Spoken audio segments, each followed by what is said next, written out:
Well, hello and welcome to another edition of Game On, exclusive to Kalkine TV. I'm James Preston, and in this episode, Chris Jarvis, the Oceania director for the IRONMAN competition, joins the show. So too does Adam Santarossa to cast an eye over the Olympics, world football and also basketball. And of course, we'll wrap up the show with sports business to take a look at the finances off the field. But let's start with this week's top sporting stories, beginning with a massive announcement for Australia. Brisbane has been confirmed as the host for the 2032 Olympic Games. The 2032 Olympic Master Plan includes 3 main hubs in the state's southeast corner, which will host 28 sports split across all of them.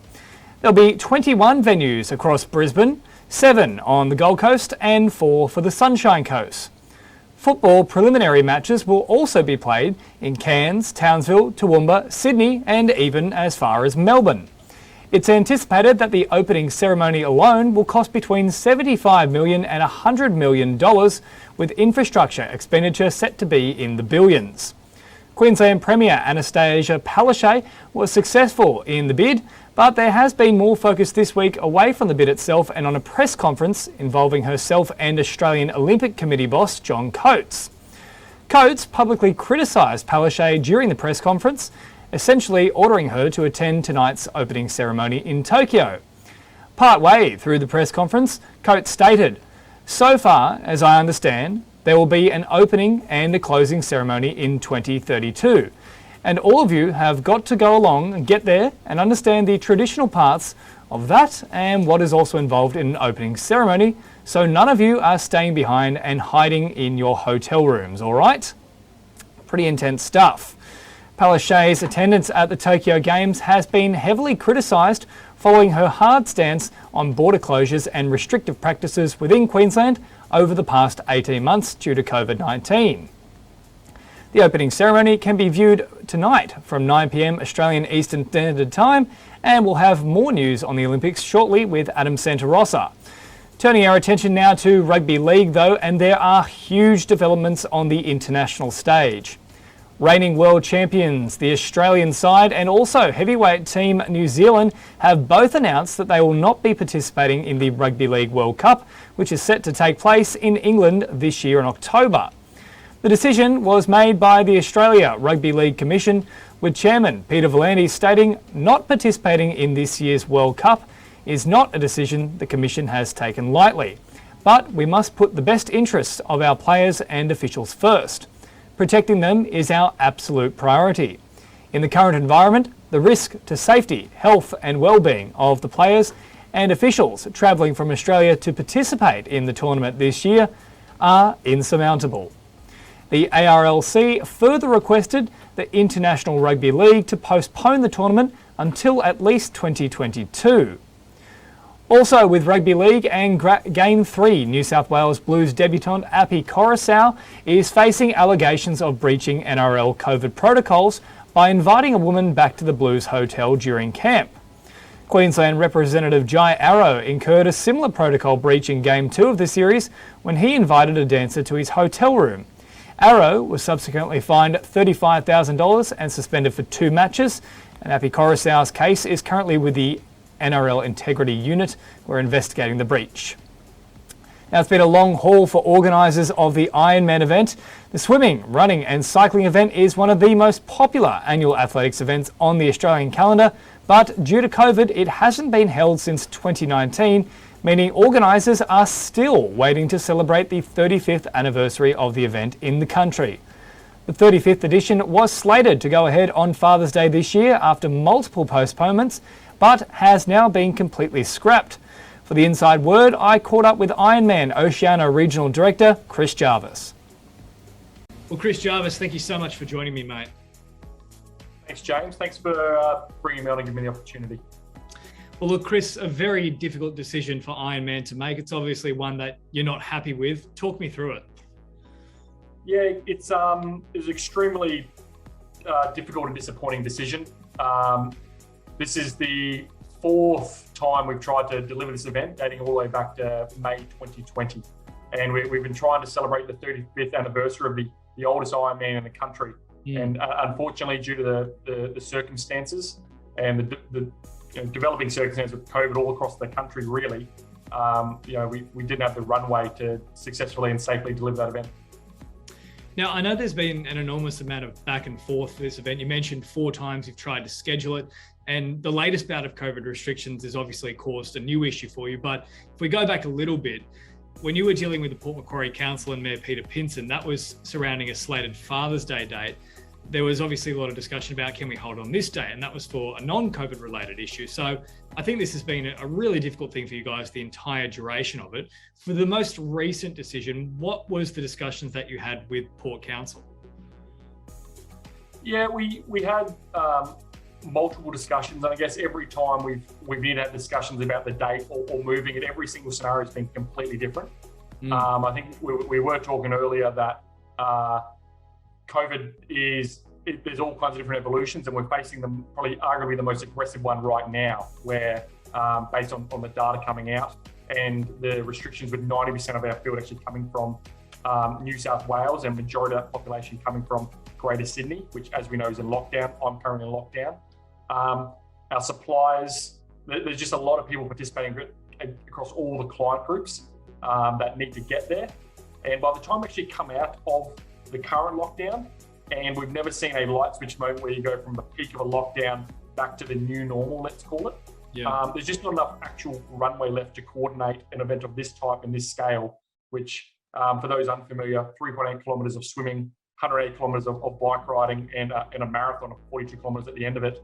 The last person we let finish does it in 18 hours. Like that's extremely large and complex event to coordinate. So just not enough runway in the end, unfortunately.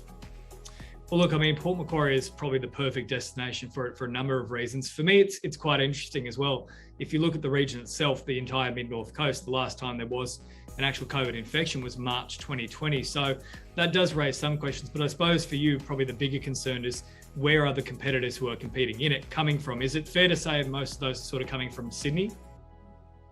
Yeah, exactly right. To my point before, we have people that have registered that are coming from around the whole country, but 60% of that field are from New South Wales, and a large population within that are from Greater Sydney. And that's the participants, but then we've got the planning team, which are located in Sydney, so I'm included in that. As I was referencing earlier, also our suppliers, our timing guys are based up here.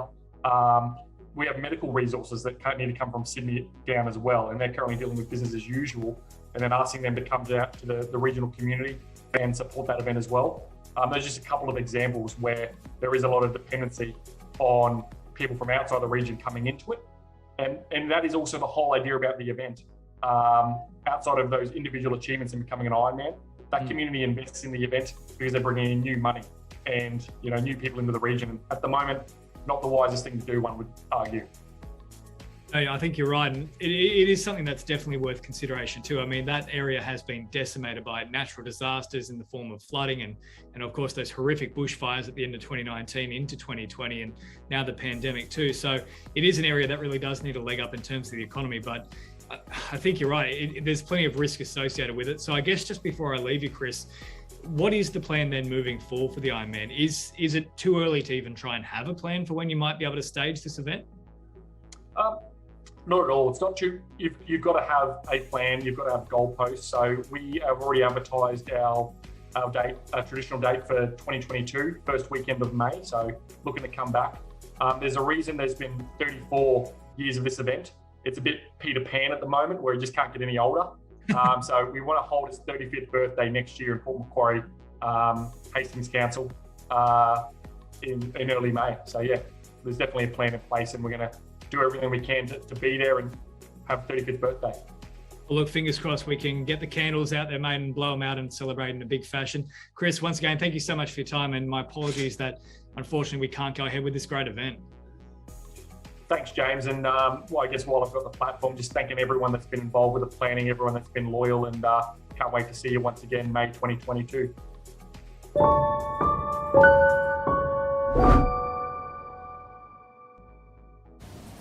Look, I very much feel we have reached a boiling point with COVID. People are tired, angry, they're fed up. Lockdowns are doing more harm than good. And for those wishing to compete in amazing events like the Ironman, a return to normalcy is what we are all after. After the break, football, the Olympics and basketball with Adam Santarossa on Game On.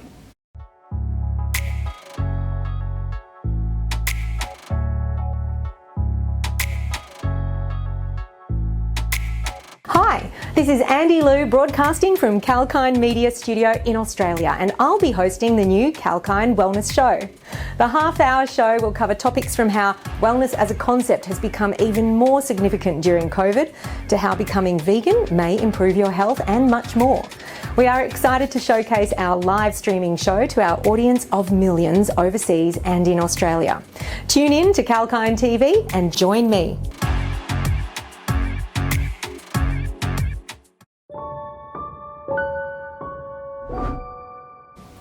Welcome back. James Preston with you for Game On, live from Sydney on Kalkine TV. Let's turn our attention now to the Olympics, and specifically football and basketball, with sports journalist and commentator Adam Santarossa. Well, Adam Santarossa, thanks for joining the program once again. Yeah, thanks for having me, James. Now look, first and foremost, let's start with the Olyroos, one of the biggest upsets, I think, in modern football history last night. Great stuff. Yeah, incredible performance from the Olyroos. They came into the tournament with not much expectations, a very difficult group, and people expecting it to be a tough time for them. And, didn't they dispel them in an incredible performance? It's one of the best we've seen from Australian sides over the years. We've punched a bit above our weight at times in major tournaments. And this is right up there. And it was, it's not something that we've snatched a lucky goal or ridden our luck. It was really a dominant display where we could have won by more. And it was really, the tone was set from, the opening 15 minutes that set up the opening goal. And that only gave them more confidence. So just a phenomenal performance, and really credit to the playing group, but also to Graham Arnold for what he's fostered there. You can really see just a real close-knit bunch. And some real stars of the future that I think Australian football are going to see up in lights for the years to come. Well, Spain and Egypt also getting off to a draw to start the group, same group that Australia is in. Does that now pave a bit of an easier path for us to try and progress? Yeah, it certainly does. I mean, the job yesterday for the Olyroos was to get something out of the game, whether that was a draw, just to get a result to start the tournament. And obviously 3 is the ideal result. And then to sit top of the group with Spain and Egypt drawing, I mean, you couldn't have set it up any better than that. But the focus obviously goes to Spain now, which it's going to be the most difficult opponent of the group. They've taken a pretty strong squad to Tokyo, a few names that were featuring in the Euros just a few weeks ago. So they're going to be the toughest, but the job is now easier in that we have 3 points in the bank and a pretty handy goal difference as well. So it takes a bit of pressure off Australia. We don't necessarily have to go there and win the game, which could have been the scenario had we lost to Argentina first up. So it sets a good platform in what will be a pretty difficult test. It also bodes really well for the future for both the international stage and domestically. A lot of A-League players in there, or players who were playing last year as part of that under-23 contingent. So really excited for the future of Aussie football. Let's turn our attention now to the women's. The Matildas as well. They're in a very difficult group, much like the men's, but a good result to start with. 2-1 victory over New Zealand, but they've also got plenty of competition with the number 1 women's side, the US, and also number 5 Sweden in that group. Yeah, the difficult test to come, and again, much like the Olyroos, the Matildas did all that was asked in that opening game. We needed the 3 points, we got that.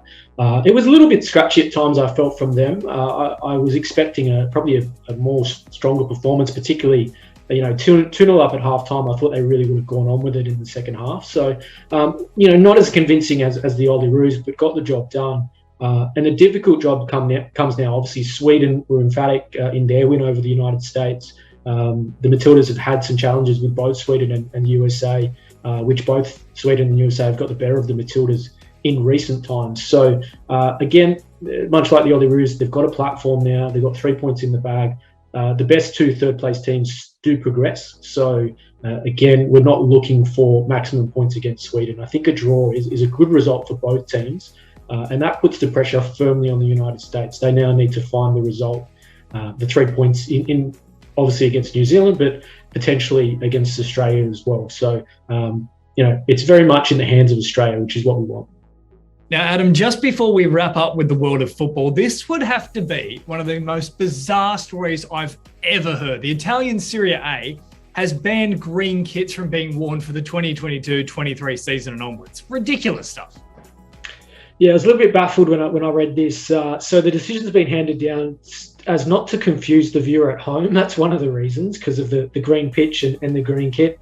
And the other reason is that the actual, in Serie A, the officials wear like, it's almost like a fluorescent yellow kind of green kit, and they were worried about clashes with that, which the officials have worn in Serie A for about 3 or 4 years. So this smacks of a board or officials, a group of officials with nothing really to do. And I think they've got more problems to worry about than green kits. But hey, that's the decision they've handed down. And the Italian Football Federation are European champions. So maybe, we can't be too critical of them. They're doing some things right at the moment.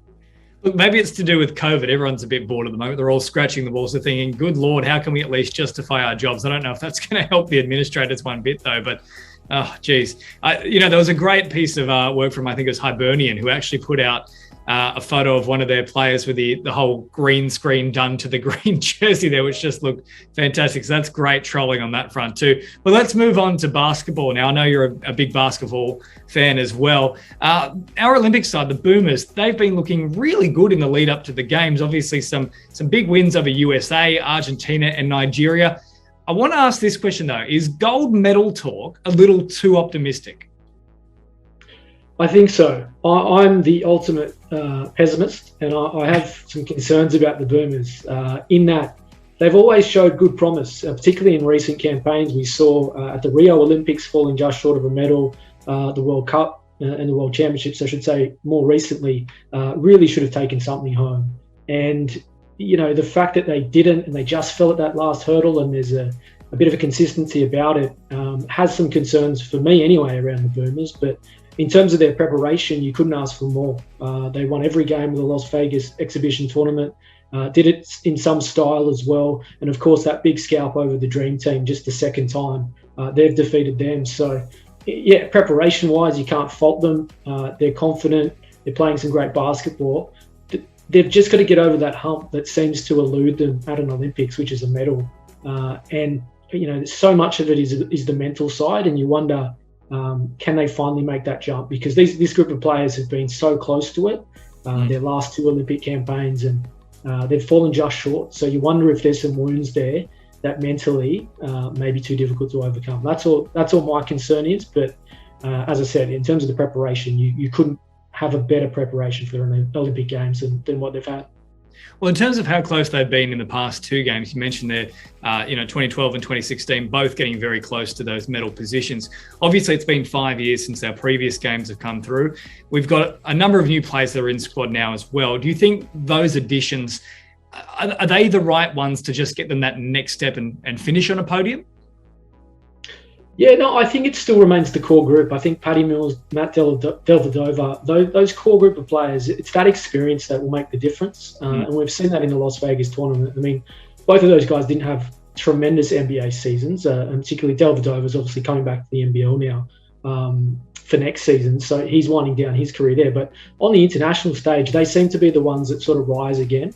And they talk about the difference between the NBA rules and the FIBA rules, and how that suits our players a little more. It's more of a physical style. They're not as, and that's why they're saying it's hurting the Dream Team. They're not as prone to call fouls as they are in the NBA. So that sort of suits our real physical style. So it's those senior experienced players, I think, that'll be the difference for the Boomers. And I think, you've got to credit to Brian Gordon, what he's done, assuming the role again in only a short period of time, to really put a bit of finesse on this side.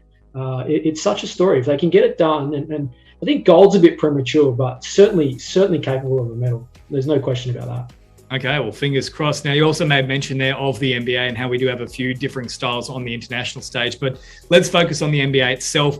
Huge story, the Milwaukee Bucks, against pretty much all the odds. They've been crowned NBA champions, and Giannis Antetokounmpo, the absolute hero, the Greek god himself. Yes, he's the god of Milwaukee at the moment. He delivered them their first championship since 1971, and he just, you talk about big players for the big stage. He just took the NBA Finals by the hand and said, "Hey, we're going to take the title here." It looked as though Phoenix at the start, obviously he came in with an injury too. He had a knee issue, which there was some speculation he wouldn't feature at all or would play limited minutes throughout the finals. But he overcame that. He was ruled fit for Game 1. Phoenix won the first 2 games, and you just thought, okay, well, it looks as though the Suns are going to win their first ever NBA Finals, and they didn't win a game since. The last 4 went to Milwaukee, and that was on the back of Giannis just turning it on. And you talk about, I guess, potential superstar. There's no denying that he is a superstar now of the game. And Milwaukee, he obviously, there was speculation too that he may go somewhere else. Can Milwaukee deliver him a championship, or the side he needs to win a championship? And he certainly did that. So, Chris Middleton, Drew Holiday, they stood up when they needed to support their man. But yeah, no denying it was Giannis who took that by the throat and rightfully was the MVP of the finals. Oh, look, it's a great story too. I mean, you look back at the tweet that he put out in 2014 saying, I'm here through thick and thin. I'll be loyal to this team and I will get the job done. And it's just amazing in an age, no matter what sport it seems to be, rugby league, basketball, you name it. Players are chasing big contracts, big coin. There's so much money floating around. But to have that level of loyalty, I think that's a really good thing for the sport moving forward. Yeah, and I think it's an incredible story. This final series itself, the ratings were down a little bit last year when they had the bubble version of the NBA Finals, but the ratings have gone up again this year. And it's on the back of, I guess, some unique narratives and new stories and new stars. Devin Booker as well, the Phoenix Suns, an emerging superstar there for them. And Giannis, obviously a new superstar, or a new era of superstar, although he's been around for a little while. So, yeah, I think it's all good news for the NBA. We're seeing a couple of new franchises emerge, different narratives emerge as well. And, it all seems back on an upwards trajectory for the NBA and a sort of a new era with some new stars emerging. So all positive signs. Absolutely. All good signs moving forward. And Adam, as always, fantastic to catch up with yourself. Good luck watching all that sport. I know you'll take literally all of it in. They can't keep it away from you. Once again, thank you so much for joining the show. Yeah, my pleasure.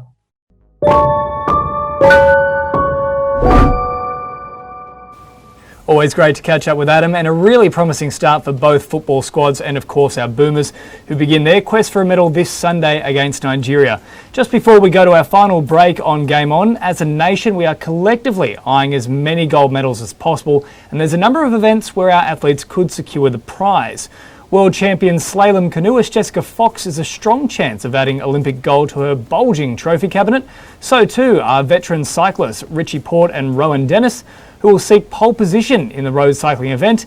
And Australians are always strong in the pool. And for swimming, our biggest chances come in the form of Emily Seebohm, Kate Campbell and Liesl Jones. 29-year-old Seebohm has an impressive Olympic record, having previously won 5 Olympic medals, 2 gold and 3 silver, and she'll be aiming for another gold in her 4th Games. The swimming program itself is set to start on July 24. After the break, we wrap up Game On by taking a look at the finances off the field with Sports Business.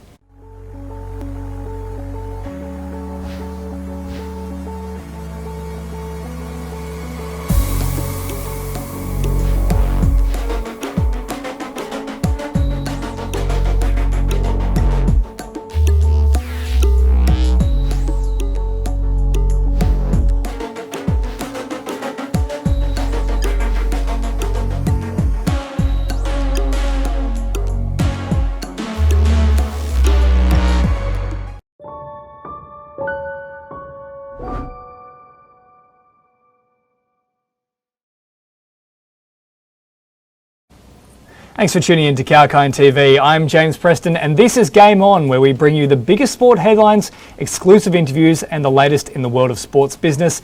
And it's time now to dive into the finances off the field. Let's start with sports streamer DAZN, who have extended and expanded their broadcast rights agreement for North American Basketball's NBA in Austria, Germany and also Switzerland. The contract, which runs up until and including the 2022-23 season, includes access to the league's pay television channel, NBA TV. DAZN will offer NBA TV content, including live and archive games every week, studio programming and also analyst coverage. NBA coverage has been a part of DAZN's offering in the DACH region since it entered into the market in 2016. The initial agreement had been for a 5-year deal, which was then extended for a further year before this most recent announcement. DAZN, which was founded in England and recently launched in Australia with a focus on boxing, has notably discussed going to market with an IPO with the intention of raising $1 billion US. From a global streaming powerhouse to Italian free-to-air broadcaster La7, And the Italian free-to-air television channel has secured the rights to the country's women's Serie A competition, along with the women's Coppa Italia and also the women's Supercoppa. The agreement is for the next 2 seasons and is in conjunction with TimVision, an internet video on-demand service by Telecom Italia in Italy. The announcement was made on July 22 and helped Le7's parent company, Cairo Communications, record their highest stock price of the week, and coming in at €1.61 amidst a difficult month to date. And lastly, the crypto space continues to meld with the world of sports. Team Great Britain has become the first Olympic team to adopt non-fungible tokens, also known as NFTs. The NFTs will feature the athletes' previous achievements and can be purchased through a dedicated store. The collectible digital items, minted with the blockchain to make them unique, will be sold to allow fans of Team Great Britain to connect directly with the athletes, which is a concept that had its delivery sped up due to fan attendance being banned for the Tokyo Games this year. The initiative has been developed with NFT commerce provider Tokens, with a partnership set to run until the end of the Olympic Winter Games in Beijing next year. It will include the celebrations of 125 years of British Olympians and will be sold nightly through auctions and also at fixed prices. That's all the time we've got for Sports Business, and that's also it for Game On. Hope you enjoyed the show. I'll be back with you next week for another edition. I'm James Preston for Kalkine TV.